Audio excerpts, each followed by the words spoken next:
Hey folks, welcome back. We are now entering into section 11, chapter 11. So, yeah, let's get right into it. This is social control of deviance, and here we go. So, um, one of the key aspects of community, of society in and of itself is the idea of social control, which is individuals giving up some personal freedoms and abiding by general rules of conduct in order to live in a community, enjoy the protection and companionship of a group. Um, this is the social contract that we all engage in society. So we allow for social control in order to get community stability.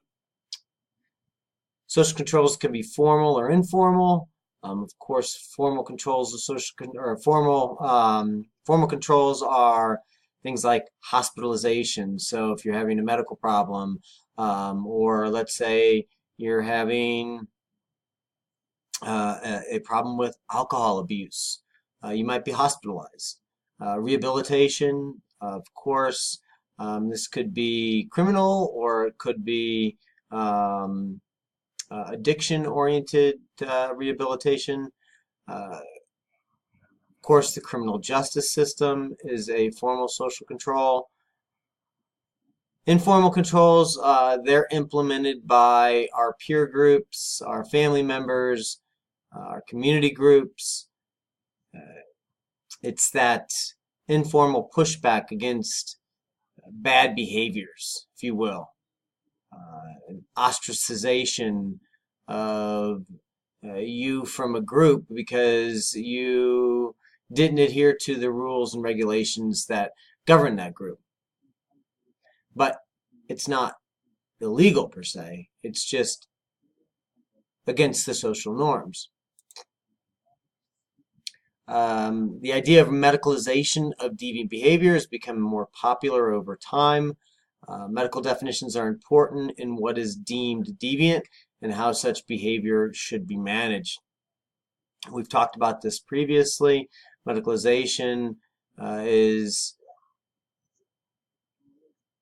increasing, and we're seeing non-medical problems become defined and treated as medical problems.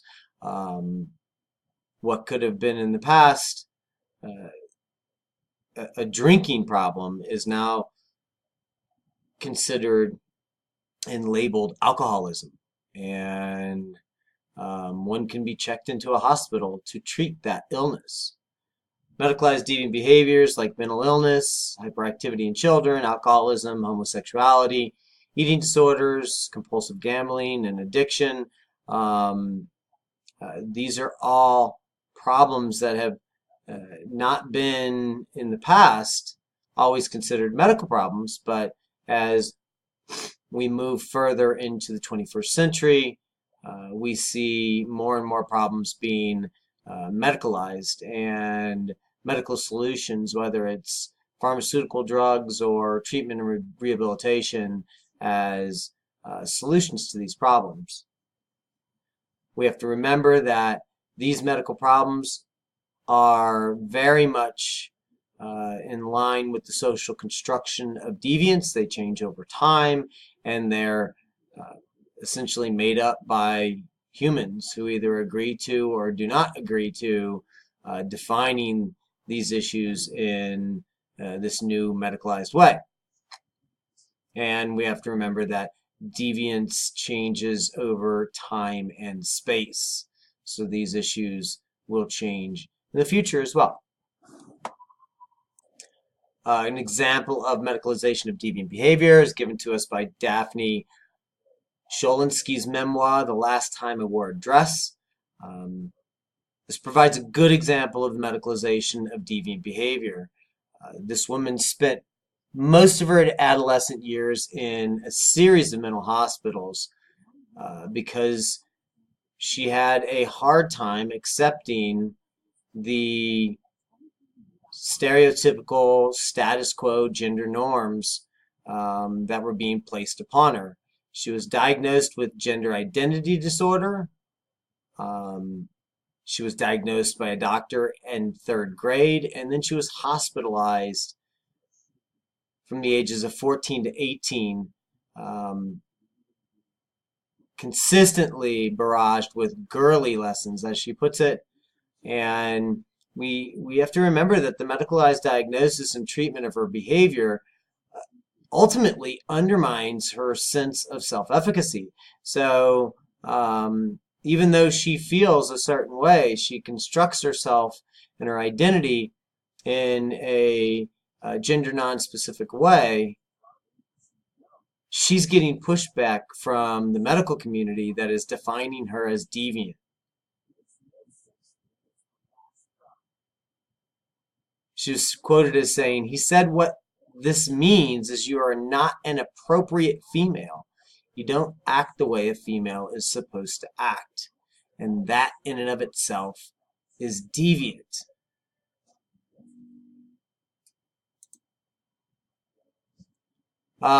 In many cases, we see high doses of pharmaceuticals given to children due to medicalization of the issues. Powerful drugs administered to children in state-operated jails and residential programs in Florida are one example, but just the administering of Ritalin and other psychoactive drugs to our young people to deal with attention deficit or a willingness to define themselves at odds with what the stereotypical status quo requires of them. We're seeing new categories of deviance emerge through medicalization, whether that's in reference to how one constructs themselves in reference to gender norms or attention deficit disorder or any type of ailment a child or adult is perceived to have seems to have a pharmaceutical to match up with it. And then ultimately, we are going to have to deal with demedicalization, which hopefully takes place when problems or behaviors no longer retain medical definitions. So, as we mentioned earlier, medicalization of problems, of illness is going to change depending on where we are and where we are in place and where we are in time. So we could probably anticipate these to change.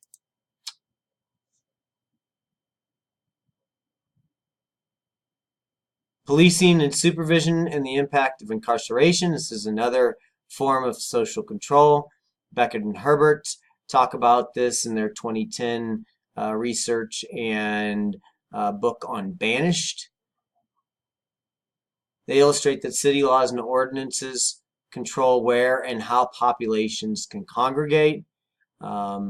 This particular piece of research is based on a case study from Seattle, which describes how individuals, and let's be honest, often poor or homeless individuals, may be arrested and prohibited from entering or occupying areas associated with drug dealing or prostitution. So we start to see how local ordinances and law enforcement can be used as a direct form of social control, especially in relationship to homeless people. Alice Goffman continues this idea when she talks about her ethnographic study of African American men in Philadelphia. One of the things that she found was police surveillance, outstanding arrest warrants, and the status of being on probation can impact every part of a wanted young man's life. For example, a young man at a hospital for the birth of his baby was arrested there on an outstanding warrant. This compels them to keep moving and to stay on the run rather than finding stability. So once you're labeled deviant, a lawbreaker, then the system starts looking for you. It keeps you on the move. It keeps you deviant. It no longer allows you to remedy the situation and find this stable life that will allow you to be a good father to this new baby that was born. And then there's always a constant threat and surveillance of surveillance, and this deeply affects the lives, especially the relationships and finances of these individuals and those that they interact with.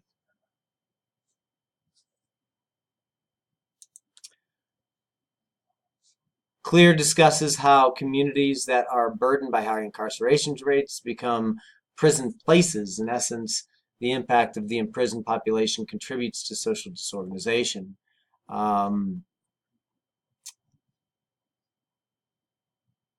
This also affects not just the individuals that are being incarcerated, not just the individuals that are being gathered up by local law enforcement. It impacts their families, it impacts their communities, their jobs, their churches. Everything they come in contact is seen in light of the life chances of these individuals who are being incarcerated. Michelle Alexander discusses how mass incarceration in the U.S. is akin to a case system that she calls a new Jim Crow. What she's getting at is, rather than relying on race, we use our criminal justice system to label people of color criminals. So we're not focusing in on them because they are African American or they're Hispanic or they're Native American or any other disadvantaged group. We're focusing in on them because we have labeled them deviants because they're criminals. And it's okay to round up a bunch of criminals, but it's a whole different story to round up a bunch of African Americans and Hispanics.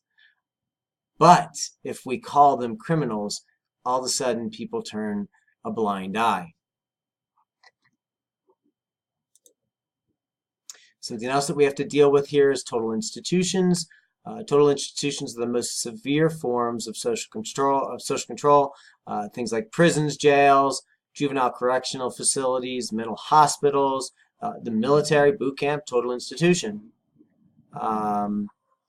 With total institutions, the basic social arrangement in modern society breaks down. These institutions break down the barriers ordinarily separating our primary spheres of life. All of these things, which are ordinarily separated, are now conducted in the same place and under the same single authority. Daily activities are conducted in the masses, and everything and everyone is treated alike. All activities are tightly scheduled and prearranged. Once you get caught up in this total institution, it takes some resocialization to escape it once you find yourself no longer part of that total institution. Of course, total institutions range from voluntary to involuntary, military being voluntary for the most part, and prisons being involuntary. But regardless of the institution, once confined, it is extremely difficult to make the transition back out of that community. For example, consider relative isolation of a prison, mental hospital, or other total institution. What it means to become institutionalized. Ultimately, you're dealing with a loss of confidence and capacity to live outside of the institution itself. So when you come out of these institutions, you have to figure out how to find your way back. And that's not always all that easy, especially if you don't know what they did to you when you were in there. I'm a good example of that in reference to essentially what happened to me when I went into the Marines. Boot camp was a total institution. It was a major resocialization project, and I had to recover from that when I got out of the military.